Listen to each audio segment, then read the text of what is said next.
আপোনাৰ বাৰু কেতিয়াবা এনেকুৱা হৈছে নেকি?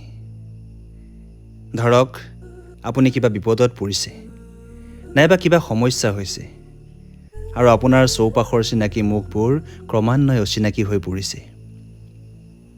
এটা ভয় লগা অকলশৰীয়াই আপোনাক গোটেই গিলিবলৈ লওঁতেই এনেকুৱা কোনোবা এজন আহি আপোনাৰ ওচৰত থিয় দিছে, যাক আপুনি একেবাৰে আশা কৰা নাছিল।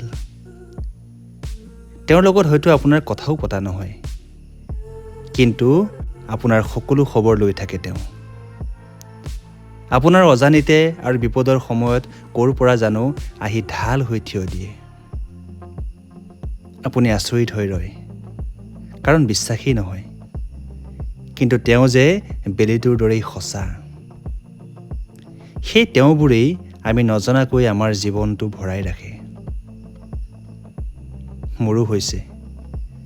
চিনাকি মুখৰ অচিনাকি চেহেৰাই হতবাক কৰাৰ সময়তেই তেওঁ আহে।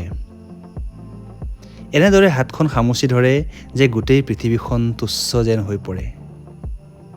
নাই, তেওঁ কোনোদিন ধন্যবাদ দি পোৱা নাই, নাইবা তেওঁৰ সৈতে কেতিয়াও ভগাই লোৱা নাই নিসংগ ৰাতিৰ উদাসী গল্প। দিনটোৰ শেষত তেওঁ কেতিয়াও নুসুধে ভালে আছানে? মাত্ৰ শীতৰ কুঁৱলী ফালি অহা ফেহুজালিৰ দৰেই তেওঁ আহে। নাই, কেতিয়াও নিদিয়ে তেওঁৰ প্ৰতিশ্ৰুতিৰ অখণ্ড পাহাৰ। কিন্তু মইতো জানো তেওঁ আছে, তেওঁ আছিল আৰু তেওঁ সদায় থাকিব।